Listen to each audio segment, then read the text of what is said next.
Hello, good morning everyone. मैं रंजीत कुमार आप सभी को स्वागत करता हूं आपके अपने YouTube channel maths by Ranjit sir. दोस्तों, हम लोग ट्रिगो पढ़ रहे थे और उसमें जो लास्ट उसका चैप्टर था हाइट एंड डिस्टेंस, यानी ऊंचाई और दूरी। ऊंचाई और दूरी हम लोग पिछले वीडियो में पढ़ लिए, वो कंप्लीट हो गया। उसमें बोले थे हम कि चाहे तो प्रायिकता स्टार्ट करेंगे या फिर सांख्यिकी, लेकिन हमको लगा कि उससे पहले आप लोगों को नियामक ज्यामिति पढ़ाना देना चाहिए, क्योंकि इससे 10 नंबर का आपका एग्जाम में आएगा। कितने नंबर का? 10 नंबर का। जैसे इसमें क्या होता है कि 10 नंबर का आएगा टोटल एग्जाम में आपका, हो सकता है 5 से 6 सिर्फ क्या जाएगा? ऑब्जेक्टिव। क्या जाएगा? ऑब्जेक्टिव। और बाकी जो आएगा 2-2 नंबर का 2 आएगा, यानी कि 4 तो ये आएगा ही आएगा। यानी कि टोटल आपका 10 से 12 नंबर तक पूछेगा। कितना तक? 10 से 12 नंबर तक। अब देखिए, सबसे पहली बात है कि ये क्या है? निर्देशांक ज्यामिति। क्या है? निर्देशांक ज्यामिति। आप इसको नियामक ज्यामिति भी बोल सकते हैं, या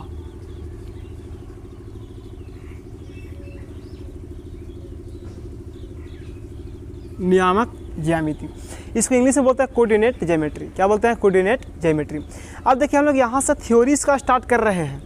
इसको आप ध्यान से देखिएगा, क्योंकि जो ऑब्जेक्टिव आपका 5 से 6 नंबर का जो आएगा ना, वो जब तक आपका बेसिक कंप्लीट नहीं रहेगा तब तक आप ऑब्जेक्टिव सोल्व नहीं कर सकते हैं। इसके लिए आपको थ्योरी को ध्यान से देखना बहुत ज़रूरी है। दोस्तों, अब आप लोग थोड़ा सा सीरियस हो जाइए, क्योंकि आपका एग्ज़ाम आने में कुछ ज़्यादा टाइम नहीं बच गया, बहुत ही कम समय बचा है। तो आप सीरियस रूप से पढ़ाई करिए। उसके बाद एग्ज़ाम में जो क्वेश्चन आएगा हम इसको जो बताएंगे यहाँ पे, उसको सिर्फ आपको ध्यान से देखना है। बाकी सारा टेंशन हमारे ऊपर छोड़ दीजिए। आप सिर्फ आपको जो हम बताएं कि हाँ इसको पढ़ लेना है, इसको याद कर लेना है, उसको आप करते जाइए। बाकी उसके लिए टेंशन नहीं कि एग्ज़ाम में स्कोर कैसे उठेगा, है ना। देखिए, सबसे पहली बात है कि इसे नियामक ज्यामिति। मान लीजिए कि आप यहाँ पे हैं, कोई व्यक्ति यहाँ पे है, बोले कि दोनों का बीच का दूरी क्या है। या फिर मान लीजिए आप एक किसी का लोकेशन बताते हैं, जैसे आपको कोई बोल दे कि हाँ ये गांव कहाँ पे है, तो आप बोलते हैं कि यहाँ, जैसे यहाँ पे आप हैं, यहाँ पे कोई आदमी आपसे पूछा, आप कहते हैं यहाँ से यहाँ जाइएगा, फिर बाएं मुड़िएगा, फिर दाहिने मुड़िएगा, ऐसा करते करते आप कहते हैं हाँ यहाँ पे एक जो मिलेगा वही इस नाम का गाँव है।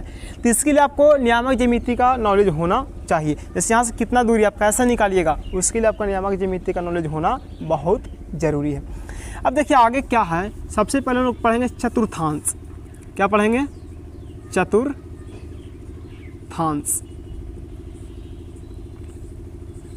देखिए, एक ये क्या हो गया? रेखा, है ना। एक इस तरह का रेखा, ये क्या है? हमारा रेखा। ये एक रेखा है और एक रेखा हमारा ये है, ठीक है। एक रेखा होता है, एक किरण होता है, एक रेखा खंड होता है, तीनों अलग अलग होता है। इसका देखिए एरो दोनों तरफ, इसका मतलब कि ये और भी अपना जरूरी के अनुसार आगे जा सकता है और ये भी अपना जरूरी के अनुसार आगे जा सकता है। उसी तरह से यहाँ पे एरो दर्शा ये रहा है कि इसका अगर और ज़्यादा आगे जरूरी पड़ा तो आगे भी जा सकता है ये लाइन, और ये लाइन भी आगे जा सकता है।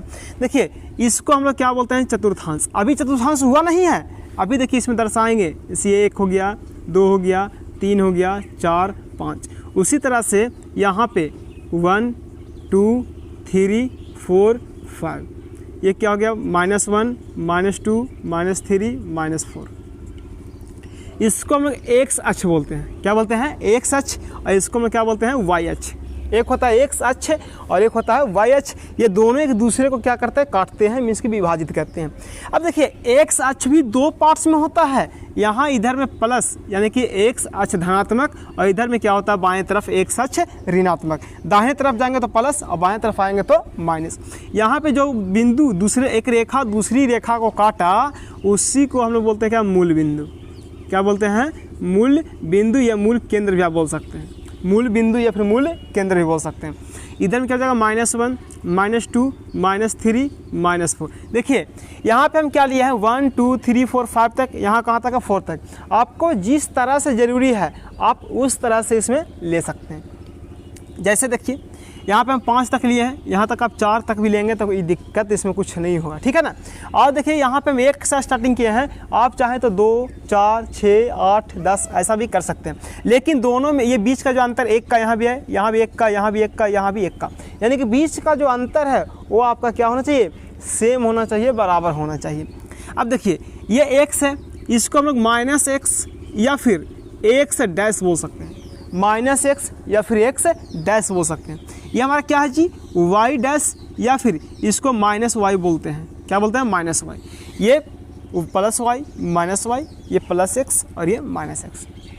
ये मूल बिंदु है, इसका मान होता है 0,0। क्या होता है? 0,0। देखिए आपको एग्जाम में एक क्वेश्चन इस तरह से पूछ सकता है कि निर्देशांक ज्यामिति का मूल बिंदु का मान कितना होता है। किसका मूल बिंदु का मान?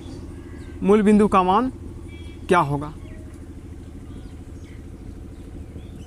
ठीक है, आपको ऑप्शन दे देगा 0, 0, 2 में ऑप्शन दे देगा आपका 0,1, 3 में दे देगा आपका 0,0 और चौथा में दे देगा सभी। क्या दे देगा? सभी, या फिर इनमें से कोई नहीं। अब देखिए यहाँ पे 0, 0 है, यहाँ पे 0 है, लेकिन आपको ध्यान देने वाली बात यह है यहाँ बीच में क्या है? कॉमा। कॉमा का मतलब क्या होता है कि ये दोनों अलग अलग होगा। ये दोनों क्या होगा? अलग अलग होगा। लेकिन बिना कॉमा का मतलब ये है कि दोनों साथ में है। तो ये देखिए दोनों अलग अलग होता है। अब ये अलग क्यों होता है उसके बारे में हम लोग सीखेंगे अभी, थोड़ा सा आप धैर्य रखिए। इसका आंसर कौन सा हो गया? 3 नंबर। ये 4 नंबर में सभी था। तो इस तरह से आपको जवाब देना है। अब देखिए आगे आपसे किस तरह से पूछेगा।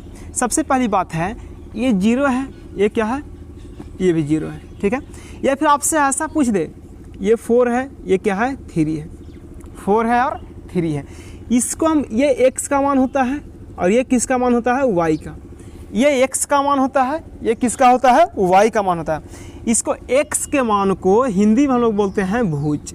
क्या बोलते हैं? भुज। और y के मान को क्या बोलते हैं? कोटि। कोठी मत समझिएगा, कोटि। और x के मान को भुज, y के मान को कोटि। ठीक है, अब देखिए यहाँ पे जो आप बाएं तरफ आप करेंगे, जैसे ऐसे लिखा 4,3, इसमें आपसे बोल रहे कि भुज का मान कितना होगा। तो बाएं साइड वाला भुज और दाएं साइड वाला कोटि। तो भुज का मान कितना हो गया? 4 और कोटि का मान कितना हो गया? 3। अब देखिए ये जो चतुर्थांश है ये 4 पार्ट्स हो गया। कितने पार्ट्स हो गया? 4 पार्ट्स। देखिए 4 पार्ट्स हो गए तो ये हमारा पहला हो गया, प्रथम चतुर्थांश। प्रथम चतुर्थांश हो गया। ये क्या हो गया? द्वितीय। क्या हो गया? द्वितीय चतुर्थांश। ये क्या हो गया? तृतीय।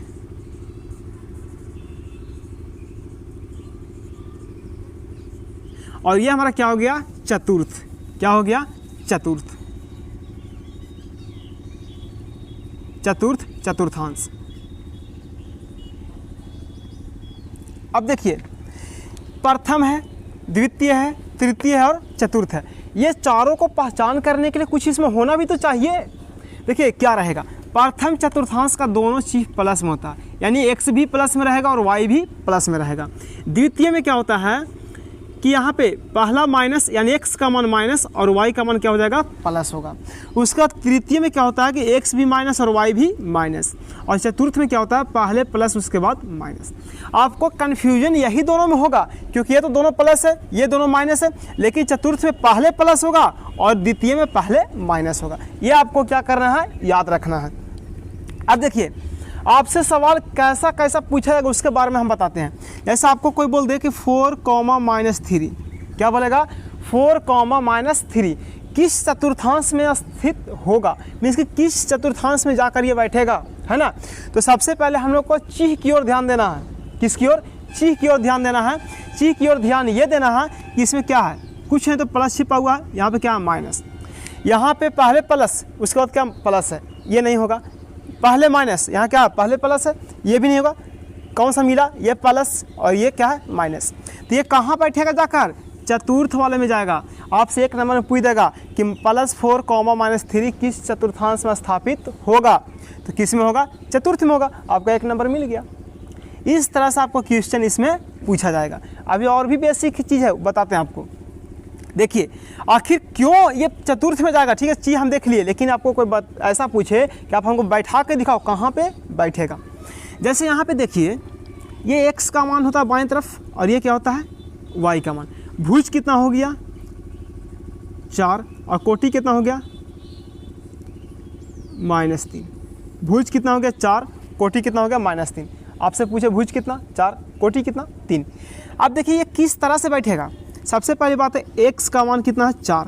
तो x देखिए ये ना है, x इधर भी है, लेकिन इधर क्या में है? माइनस में। इधर क्या में है? प्लस में। तो हम लोग को देखना किधर है? प्लस की ओर। किधर देखना है? प्लस की ओर। तो प्लस में 4 देखिए यहाँ पे है, है ना। और ये क्या है जी, -3, तो y है, तो y -3। इसके सामने आप एक लाइन खींचिए और एक इसके सामने खींचिए, यहाँ पे टकराया, ये इसी कॉमा का हो जाएगा 4, -3। इसका निर्देशांक क्या हो गया, 4, -3। इसका नाम हम देते हैं a, क्या a। अब आपको कोई ये पूछे कि निर्देशांक कब बनता है, तो जब एक भुज और जब एक कोटि आपस में मिलता है, मीन्स के साथ होता है, तब एक निर्देशांक का निर्माण होता है। जैसे कोई बोलते हैं कि भुज आपका 3 है, क्या बोलते हैं, भुज आपका 3 है, कोटि आपका कितना है, 5 है, बोले कि निर्देशांक कितना होगा, तो 3, 5।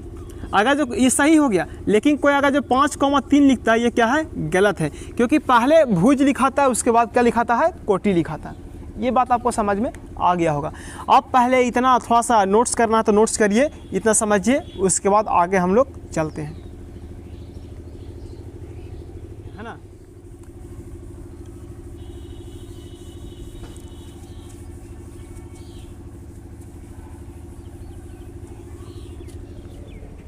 देखिए ये हमारा क्या है, चतुर्थांश, है ना। लेकिन अभी ये एक्चुअल में क्या था, प्लस था। अब जब इसमें हम लोग दर्शा देंगे तब ये हमारा क्या हो जाएगा, चतुर्थांश। ये x हो गया, ये x डैश हो गया, ये y डैश हो गया, और ये क्या हो गया, y हो गया, है ना। यहाँ पे देखिए अभी हम लोग क्या लिए थे, 1, 2, 3, 4 ऐसा लिए थे। अब है हम चाहें तो 2, 4, 6, 8 ऐसा भी ले सकते हैं, -2, -4, -6, -8। उसी तरह से इधर -2, -4, -6, -8, -10। इधर में 2, 4, 6, 8, 10। आपको जिस तरह से ज़रूरी है, अगर बहुत लंबा आपका दे दिया गया तो 5, 10, 15, 20 ऐसे भी आप ले सकते हैं, 10, 20, 30, 40, 50 ऐसे भी ले सकते हैं, 20, 40, 60, 80, 100 ऐसे भी ले सकते हैं। लेकिन आपको याद एक चीज़ रखना कि दोनों का बीच का ये हमेशा गैप जो होना चाहिए बराबर होना चाहिए। जैसे मेरा यहाँ पे देखिए, ये क्या हमारा मूल बिंदु है, ये हो जाएगा क्या, 0,0 होगा, तो ये 0 से 2 तो 2 का अंतर है, 2 से 4 यहाँ पे 2 का अंतर है, 4 से 6 2 का अंतर है। उसी तरह से आपका अगर 5 लेते हैं तो हर एक जगह 5 का अंतर होना चाहिए, 10 है तो 10 का हर एक जगह का अंतर होना चाहिए। देखिए जैसे आपसे ये पूछे कि ये 4,6 ये कहाँ स्थित होगा, तो सबसे पहले ये देखना है कि दोनों प्लस है, x का मान भी प्लस है और y का मान भी क्या है, प्लस है। तो इधर से 4 देखो यहाँ पे, ये x का मान 4 यहाँ पे हो गया और एक y का मान 6 यहाँ पे, तो यहाँ से ऐसी एक लाइन निकालिए और ये यहाँ से एक लाइन जहाँ पे टकराई, यही इसका क्या हो गया, निर्देशांक। जैसे हो गया 4,6, इस बिंदु का क्या मान हो गया, 4,6। अब आप बाद में देखिएगा तो 4 है तो x है, तो x की ओर देखिए 4 हो गया और इधर कितना है, 6 है। आपको कोई ऐसा पूछे कि 4,0 ये कहाँ स्थापित होगा, तो y का भी 0 यहीं पे है, x का भी 0 यहीं पे है, तो x का मान कितना है, 4 है, तो 4 यहाँ पे गए और y का मान कितना है, 0 है, इसीलिए स्थापित कहाँ होगा, x पे होगा। तो आपको ये पता चला कि 4,0 अगर x का मान दिया हुआ है तो x पे स्थापित होगा, y का मान दिया हुआ रहेगा तब y पर स्थापित होगा। ये बात आपको क्या करना है, याद रखना। जैसे आपको कोई बोल दे कि 0,9, अब लग रहा है सर तो 9 तो इसमें है नहीं, तो 8 और 10 के बीच में क्या 9 नहीं होगा, तो यहाँ पे बैठेगा 0,9। देखिए यहाँ पे पहले 0 है तो पहले 0 ही यहाँ पे लिखना है, क्योंकि x का मान हमेशा पहले लिखाता है, उसके बाद ही हम लोग किसका, y का मान लिखते हैं। अब ऐसा आपको कोई बोले कि 4y3, 3y4 ये किस चतुर्थांश में स्थित होगा, आपको भिन्न के रूप में रहे या फिर आपको फ्रैक्शन के रूप में रहे, फ्रैक्शन से बटा होता है, ठीक है, या फिर आपको पूर्णांक के फॉर्म में रहे या फिर सिंपल रहे। आपको सिर्फ ये देखना है कि प्लस और माइनस, इसका चीज देखना है। दोनों प्लस है तो प्रथम में बैठेगा, एक प्लस एक माइनस होता तो पहले प्लस है या फिर पहले माइनस, ये भी आपको ध्यान देना है। तो ऐसा आपको करके यहाँ पे आंसर आपको देना है। ये बात आपको समझ में आ गया होगा। अब देखिए इसमें एक, जैसे मान लीजिए कि आप यहाँ पे हैं, कोई व्यक्ति यहाँ पे है, तो ये दोनों के बीच का दूरी निकालना होता है। तो इसका फार्मूला होता है कि दो बिंदुओं के बीच की दूरी बराबर एक फार्मूला होता है, वो फार्मूला हम आपको बताएंगे। जैसे अगर जो मान लीजिए कि मूल बिंदु, ये क्या है मेरा मूल बिंदु और इसका क्या है, निर्देशांक है 4,3, क्या है 4,3। अभी दोनों का बीच का दूरी, तो मूल बिंदु तो हमेशा 0,0 होता है, तो इसके लिए मान लीजिए इसका नाम O है, इसका नाम क्या है P है, क्या है, इसका नाम O है, इसका नाम क्या है P है। तो अगर जो कोई आपसे पूछे कि OP बराबर क्या होगा, तो √अंडर मूल बिंदु से बोलेगा तब x का स्क्वायर और प्लस में y का स्क्वायर। ये बात आपको समझ में आ गया होगा। अगर जो कोई ऐसा बोले कि यहाँ पे एक बिंदु है, एक बिंदु यहाँ पे है, ये 4,3 है और ये कितना 3,9 है। ये क्या है, ए है और ये क्या है, बी है। अगर जो ए बी का कोई दूरी निकालने बोले उसके लिए फार्मूला अलग हो जाता है। ये देखिए हमारा x1 हो गया और ये क्या हो गया y1, क्योंकि x के साथ y होता है तो इसको x1 माने हैं तो ये क्या हो जाएगा y1 होगा। ये हमारा क्या है, ये क्या है x2 और y2 इसको मान लेंगे x2 तो ये क्या हो जाएगा y2 होगा। तो इसका फार्मूला होता है x2 माइनस x1 का whole square plus y2 minus y1 का होल स्क्वायर। देखिए आप इसको ये नहीं कि आप इसी को रट लेना है। देखिए अगर जो आपको ऐसे भी लिख देते हैं कि x1 माइनस x2 का square plus y1 minus y2 का स्क्वायर, तो ये भी आपका गलत नहीं है। इसलिए गलत नहीं है कि पावर यहाँ क्या है, सम संख्या, और सम संख्या का जो पावर रहता है तो आप प्लस वाले को पहले माइनस वाले को भी बाद में आप लिखेंगे तो कोई दिक्कत नहीं होगा। जैसे आपको हम एक एग्जांपल बताते हैं कि a माइनस बी का होल स्क्वायर या फिर b माइनस ए का होल स्क्वायर, ये दोनों का फॉर्मूला सेम होगा। कैसे सेम होगा, पहले का स्क्वायर तो ए स्क्वायर, उसके बाद दूसरे का स्क्वायर तो बी स्क्वायर माइनस 2 इंटू ए इंटू बी, ऐसे ना होगा। उसी तरह से यहाँ पे b का स्क्वायर प्लस ए का square minus 2 into B into A, यही नहीं होगा कि पहले यहाँ a था लेकिन यहाँ क्या हो गया b हो गया। अब इसको हम ऐसा लिखे सजा कर तो a square plus b square और माइनस 2a और b कर दे, क्या ये दोनों में कोई फ़र्क नज़र आया। तो यदि आपका पावर यानी कि यहाँ घात सम है तो आप आगे वाले को पीछे, पीछे वाले को आगे भी लिख देंगे तो आपका कोई दिक्कत नहीं है। चाहे आप a माइनस बी लिखें या फिर b माइनस ए लिखें, आपका ये बात कुल मिलाकर एक ही है, कहने का उसका मकसद एक ही था। हाँ वही अगर जो पावर यहाँ ना रहे तब बहुत बड़ा फ़र्क पड़ जाएगा, तब ये आपका क्या हो जाएगा, गलत हो जाएगा। ये बात आपको समझ में आया। अब देखिए आप चाहे तो ऐसे लिखें चाहे तो ऐसे लिखें, आखिर आपको लग रहा है सर एक ही कैसे होगा। जैसे देखिए ये दोनों को घटाएं तो पहले अगर हम 3 लिखते हैं बाद में 4 लिखते हैं तो ये घट कर कितना है -1, इसका स्क्वायर करें तो क्या आ गया 1 आ गया। अगर जब हम पहले इसको लिखे x1 तो x1 का मान कितना 4 है -3, इसका भी स्क्वायर किए तो क्या हो गया 1 ही ना हुआ, यानी घट के 1 तो 1 का स्क्वायर 1।